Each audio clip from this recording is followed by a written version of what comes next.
welcome back to another episode of our FC 26 career mode here with Bolton Wanderers. It is episode number 34 and exactly halfway to our Premier League season. We're 5 points clear of Manchester United, who we will face in today's episode. We've also got Chelsea in the EFL Cup semi-finals. We are in the top 8 in the Europa League with 2 games to go. I don't think we've got any Europa League fixture today, but it's going to be Fulham, Crystal Palace, Barnsley, Chelsea and Manchester United.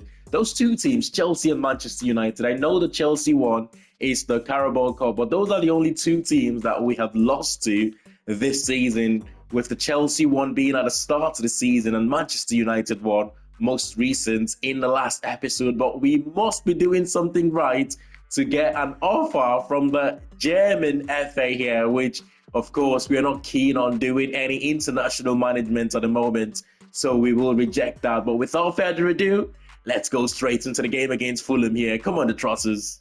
Now, I've been having a little think about this. I know I've mentioned in the past that we've got to take this game at a time at the moment, but at the same time, you cannot help but think what could happen. I have been thinking, if we actually win the league this season, is there anything else that's left to achieve with this Bolton Wanderers team? If we win the league this season, it could just be time to say goodbye and, find a new challenge out there. Don't get me wrong, it'll be nice to play Champions League with them if we do finish in the top 4 this season. But if we get to a position where we actually win the league, it will be an incredible season. And it's got me thinking, is there anything left to achieve with this team? And it's still a long way from now to the end of the season, of course. But those are the sorts of thoughts going into my head right now. But it's Fulham in our way here. A Fulham side, as I've said in the past, I usually do find it very, very easy playing against them. And that is the first one for Isaac Price in the Premier League not so long ago. He scored his first goal in the Europa League, but what a finish that was, by the way. An assist there from Bungard. First time, rocket, top left-hand corner. In you go. He made that look so easy, didn't he? He made that look so easy for his first Premier League goal of the season. I did say as soon as he got that first goal, sooner rather than later, the floodgate was going to open up for him and he was going to start scoring goals. But Manchester City taking an early lead there in their games again in St James's Park against Newcastle. Too much on the pass there. Oh, maybe not. Big error from the Fulham centre-back.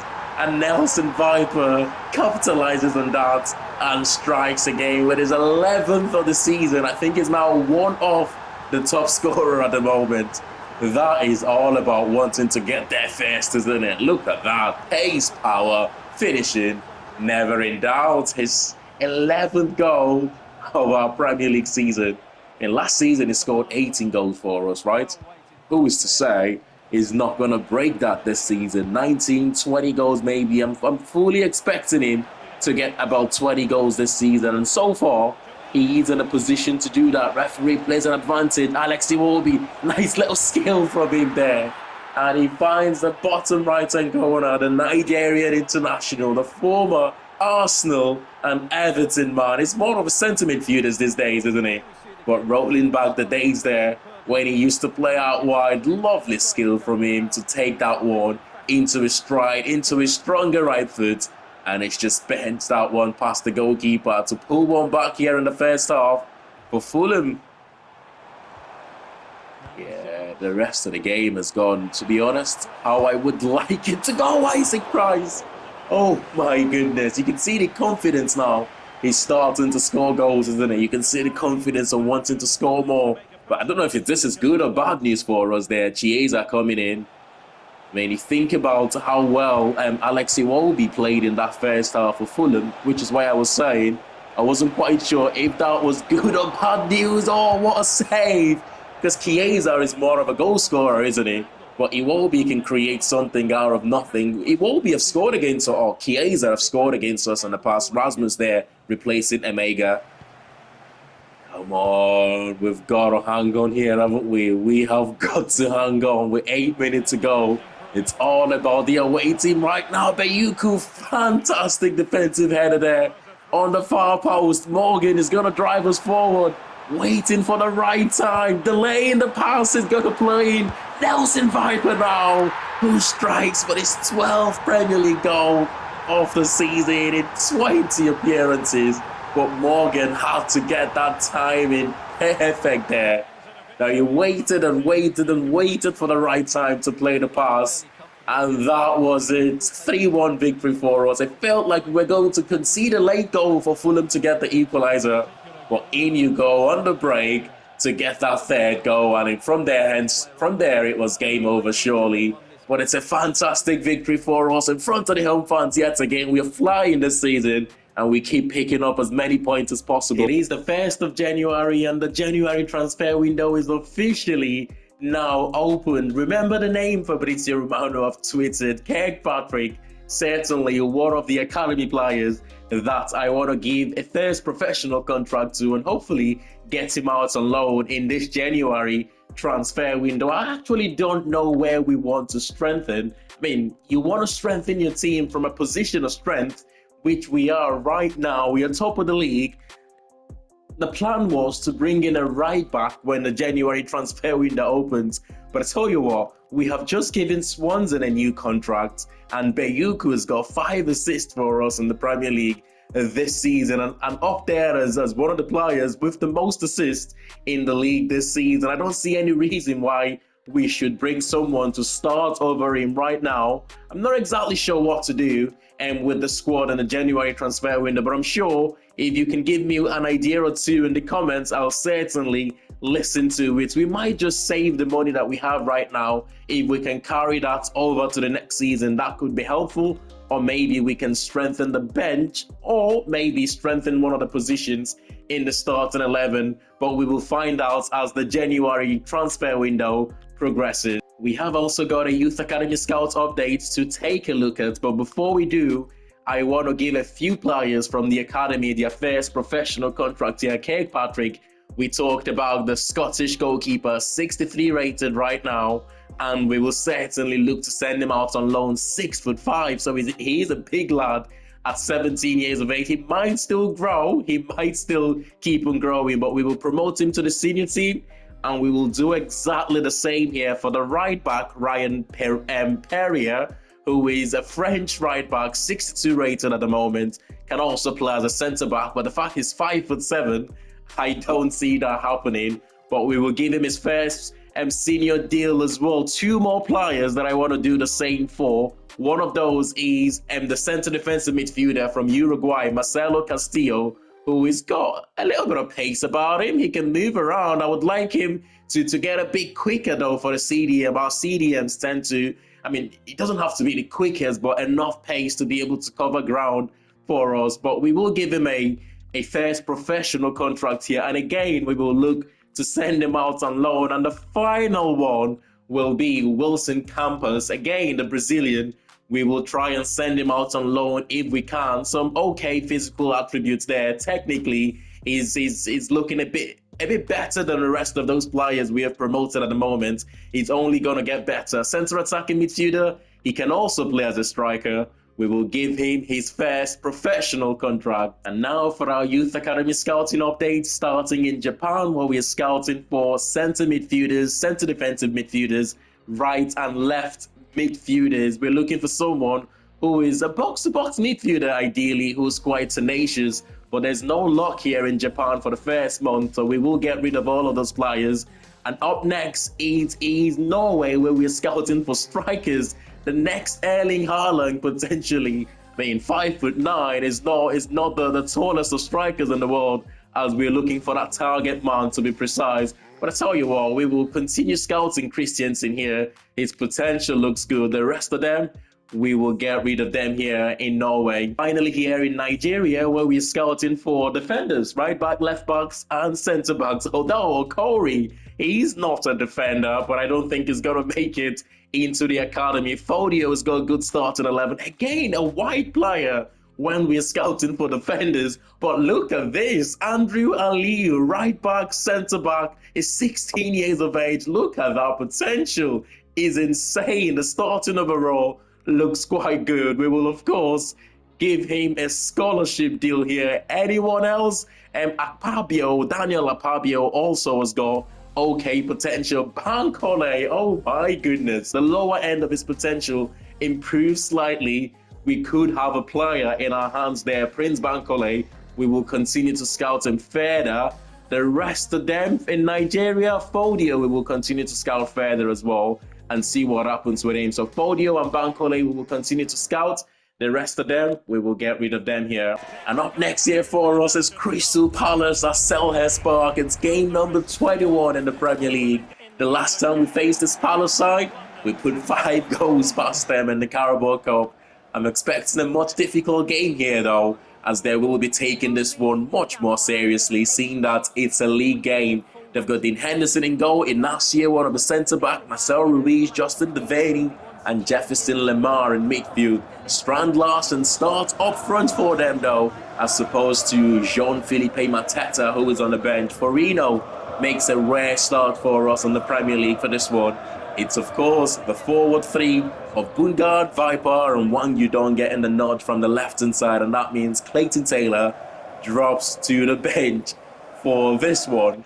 I mean, looking back to what I said earlier on, one of the things that I try to do every transfer window is look at the team and see the sort of areas we're not performing quite well as a team. And that is sort of the position that I look to strengthen. But this season, we have been fantastic in all areas. Switch a play there, and Swanson is going to win that one, but big mistake from Forino.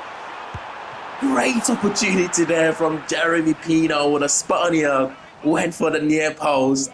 And of course, Owen Goodman, you know, moments like that, he always seems to step up for us. We've got the corner to deal with though. It's Vale. I thought he was going to go with his right foot there, but he plays in Pino. Pino cuts into his right foot. It's a rolling shot. Just narrowly past the post there.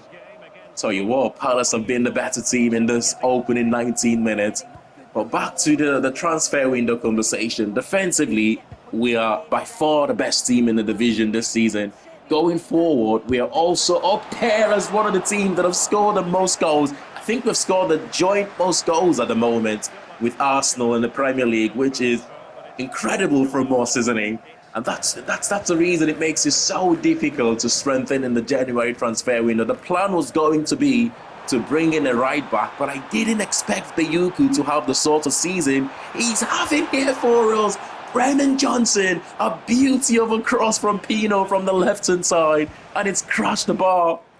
Oh my goodness, we've got to improve here in the second half, man. Mateta, surprisingly, coming on to replace Jefferson Lemar. Does that mean he's going to play in one of the 3-man midfield for Palace, or whether it means they will change position to more of a 4-4-2 to accommodate both strikers, Strand Larsen and Mateta right now? That's certainly one to watch out for out wide. Try to put the cross in at the corner. We're going to try and go for the near post here if we can. How is that not gone in? How is that not gone in? The header from Forino, I believe, crashing the crossbar. And somehow we couldn't squeeze it in from the far post. Shot from distance there from Rodriguez, I believe. It was another big save from Dean Henderson. Felipe Mateta just surging forward down the middle. He finds Akulic. Nice skill to get away from Swansea. He's ran that one out of play. Good defending at the end. How have we not scored from that little passage of play, man? Corner crashed into the crossbar. But anyway, it's a substitution here. But look at the player coming on. It is Castillo, the Uruguayan, who we have just given his first professional contract. Big trust on the player. Big boots for him to feel as well, coming off the bench to replace the skipper, Xavier Simons, who is looking very tired in this game.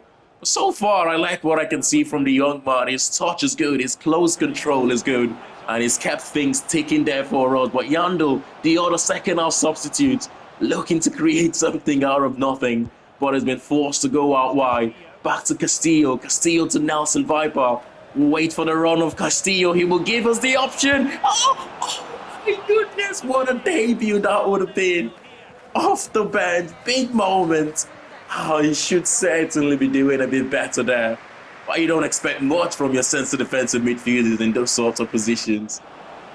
What a chance that was, man. But Yandel yet again in possession. 3 minutes to go plus stoppage time. Rodriguez. Oh, it's quick, the space, close down, back to Castillo, the shot's blocked. Rodriguez plays it. Oh, yes, no. Get in.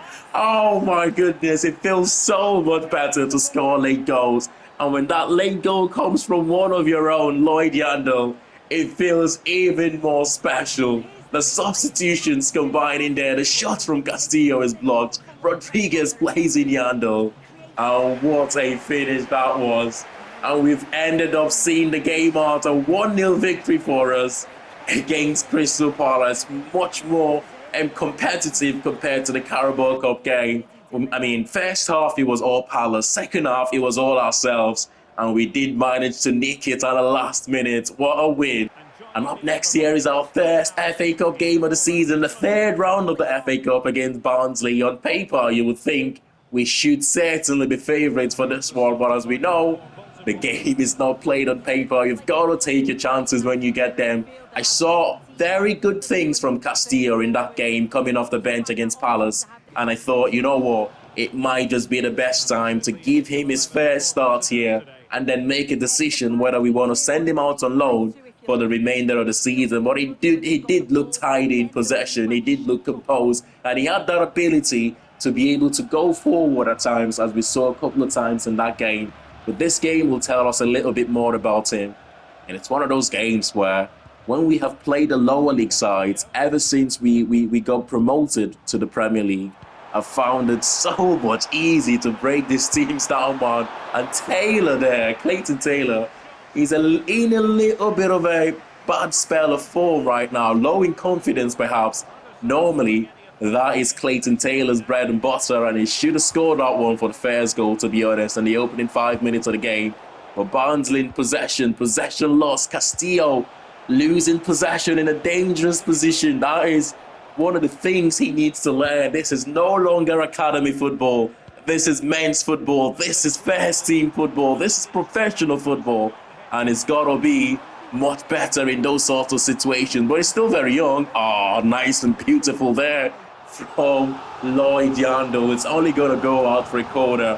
One-on-one with the defender. There isn't a better player in this team than Lloyd Yandel. He's so quick. His agility is excellent. When he isolates the fullback like that, most often than not, he goes past them. But not on that occasion. He couldn't create something though. But out wide to Taylor. Taylor turns. Little roulette from him. The space opened up to play the pass through the middle. Well, quickly closed down as Barnsley get that one cleared over the top. You can see how this game is going to go here. If it continues like this, sooner rather than later, I'm sure we will break them down. Lloyd Yandel unselfish. And he squares it for Erahon, who scored his first goal for us this season.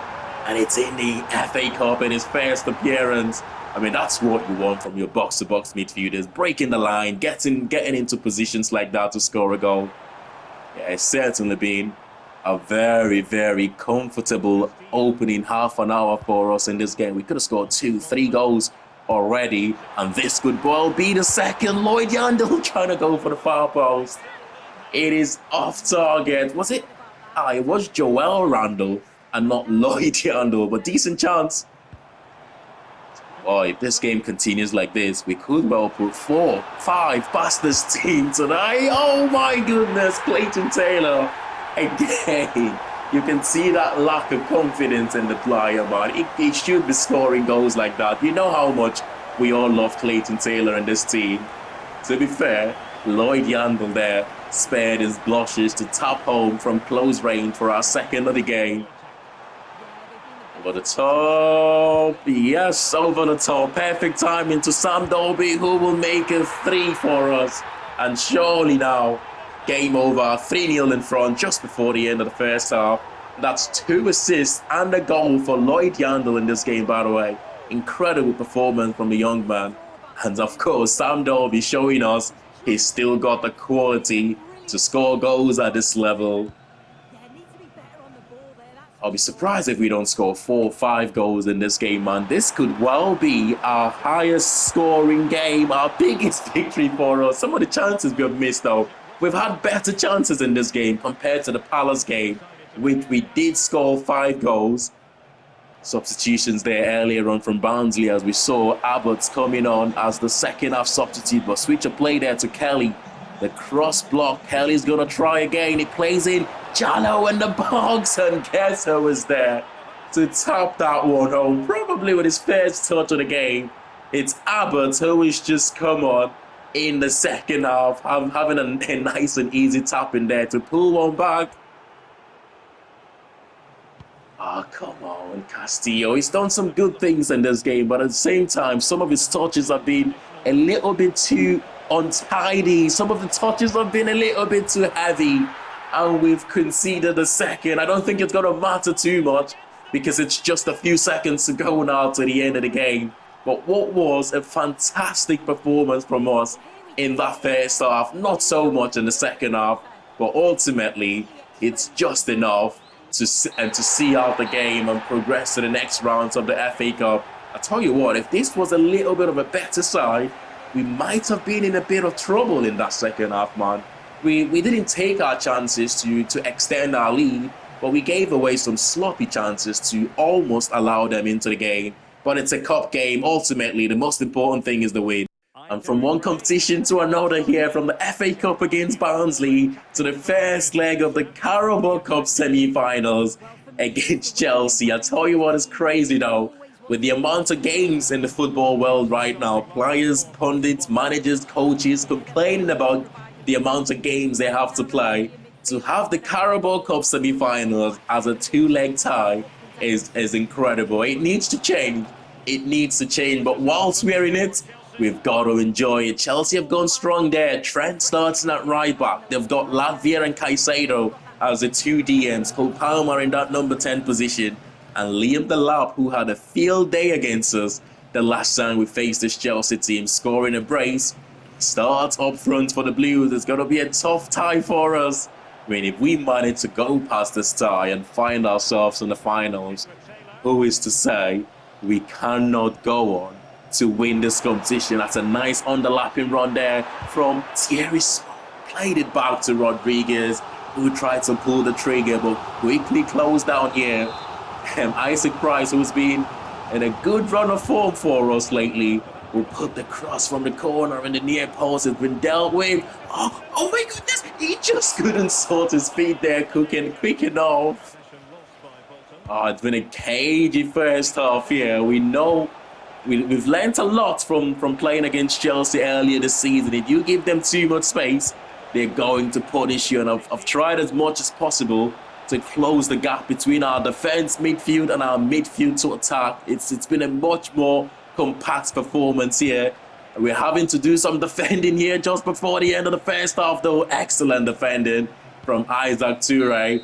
And we will go into the break 0-0. Second half is going to be still much better. We still have to improve if we have to, or if we want to get anything out of this game. But I'm sure as a team, we will get much better in the second half. Oh, thank goodness there.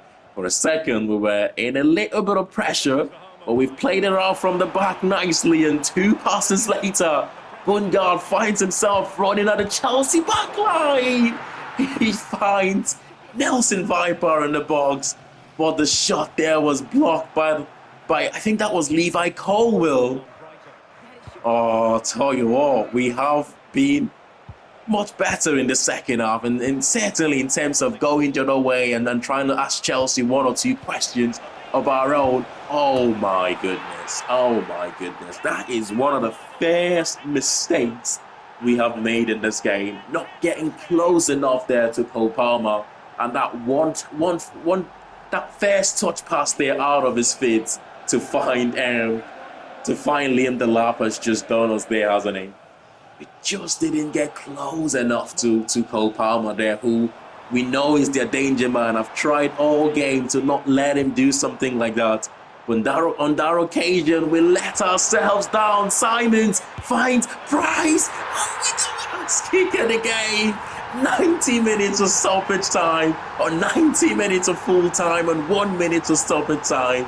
And that man, Isaac Price, who has been in a good vein of form lately, he finds the equalizer for us. It is another assist for Simons, but he's beginning to get those finishes right from that position now, hasn't he? He scored one earlier on against Fulham in today's episode, and that one against Chelsea might just be even better, and we do enough to earn ourselves a point here, or to earn ourselves a draw, I should say, going into the second leg of this tie. It wasn't the best of performance from us. It wasn't the best of performance from Chelsea, to be honest, but ultimately a draw is probably the fair result. We have got a January departure here. It is George Johnston, one of the key players in our first season here at Bolton Wanderers to get us promoted to the Premier League. Unfortunately, though, we have to let him go. He joins Plymouth Argyle, I believe, for just over £1.1 million, the sale price. A few loan offers so far for Campus, who is a player that I want to send to a League One side if we can. So far, I just haven't been able to find a decent loan move for him. But there's that confirmation of the sale of George Johnson to Plymouth Argyle. Look at that, though, for a league table. 9 points separates ourselves from second place Manchester United going into this game. We are in January and we are 9 points top of the league right now. It was 5 points going into the start of this episode, so it looks like the teams below us have got on to drop some points, but we owe them one here, don't we? We definitely do owe them one. They got a controversial penalty the last time we faced them, and Kobe Mainoo scored from what was an impossible angle. Hopefully, we can do much better in this game and take all 3 points at Old Trafford. Come on, the Trotters.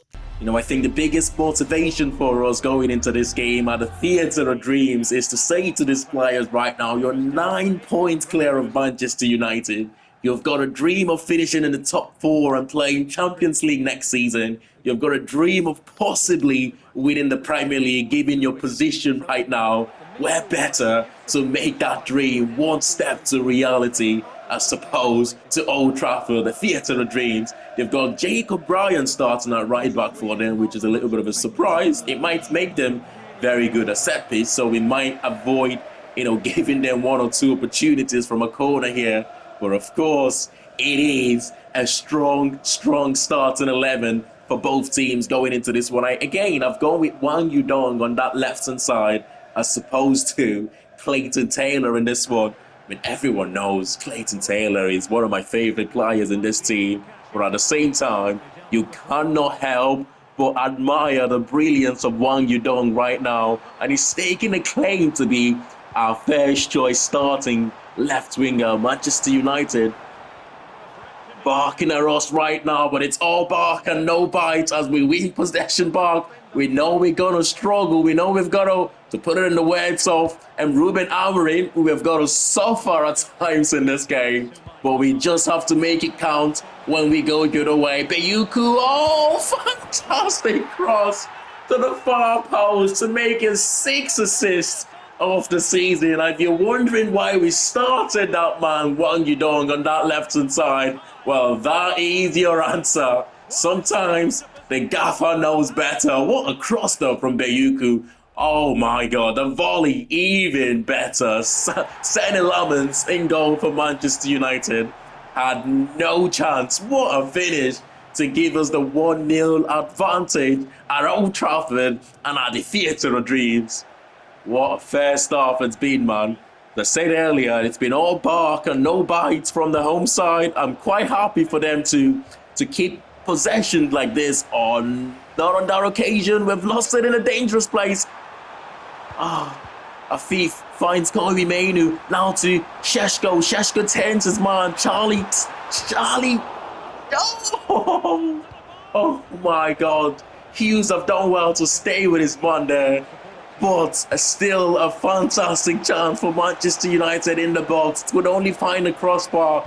Wang Yudong plays in. Nelson Viper in the box. And the Viper strikes again for the 13th goal of our Premier League season. It's a goal and an assist for Wang Yudong. What a career. What a start to life for Bolton Wanderers. the young man is having. We know he can score goals, right? The touch, the turn, the finish, everything about this goal was just well class from Nelson Viper.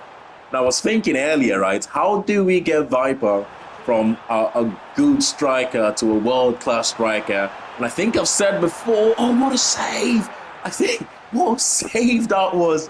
I think I've said before is two things: to get him from scoring one goal in a lot of his games, to get embraces, maybe hat-tricks, and to start scoring goals against the bigger teams. He's done that a couple of times this season. He's scored a couple of braces for us, and he's scored against some of the so-called bigger teams that we have played against this season. We got away with one there, to be honest.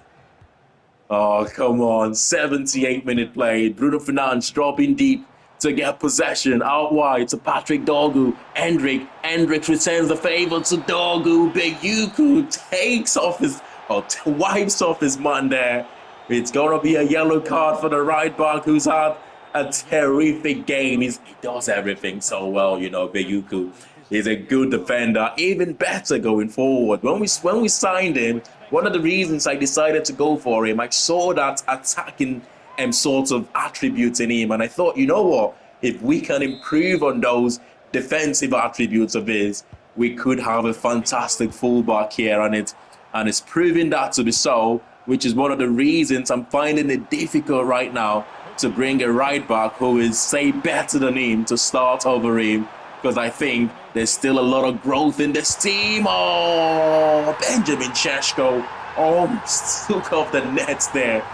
What a powerful strike. He didn't even have to hit it that hard, but he decided to do so with his 9th goal of the season. Gotta hang on, lads. Come on. We had an excellent first half here, just as we did against Barnsley. We cannot undo all of those good works in the final minutes of this game. Big save. Charlie Hughes just about gets there first and stops Manchester United from getting the equaliser. Oh my goodness. What a save from the goalkeeper. What an excellent defending from Charlie Hughes. And we did hang on to collect all 3 points at Old Trafford, at the Theatre of Dreams. We were 9 points above them going into this game, and we are now 12 points above them. We're one step closer to achieving our dreams of finishing in the top 4, or who knows, one better to win the Premier League. Still early days, but right now, whilst we're winning games, we've got to absolutely enjoy it. I tell you what though, the longer this season goes and we carry on picking up positive results like this, we're 12 points above Manchester United, top of the league, by the way. I mean, we might begin to feel like it could actually be possible to do it this season. I feel like at the moment, top 4 is still probably the aim. It wouldn't have been at the start of the season, but given the position where we are right now, top 4 is probably the aim. But the longer the season carries on like this and we remain in that top of the league position, who knows what could happen. It could well be a very special season for us. But we are top of the league, 52 points after 22 games played, with 12 points clear of Manchester United and Aston Villa, who are both 2nd and 3rd respectively. Liverpool in 4th on 39 points. Manchester City, man, they've lost 5 games this season already, more than they lost all through last season. They're not having the best of season, are they? They've got the likes of Chelsea, Newcastle, Tottenham and Fulham in the top 10. The bottom 3 still remains Leicester City, Coventry, Leeds United are only now 3 points though behind West Ham. So that would be close between the likes of Bournemouth, West Ham and Leeds United come the end of this season. But smash a like on the video if you have enjoyed this one. And of course, subscribe to the channel if you're new to it. And I'll see you all in the next one. Thanks for watching. Bye for now.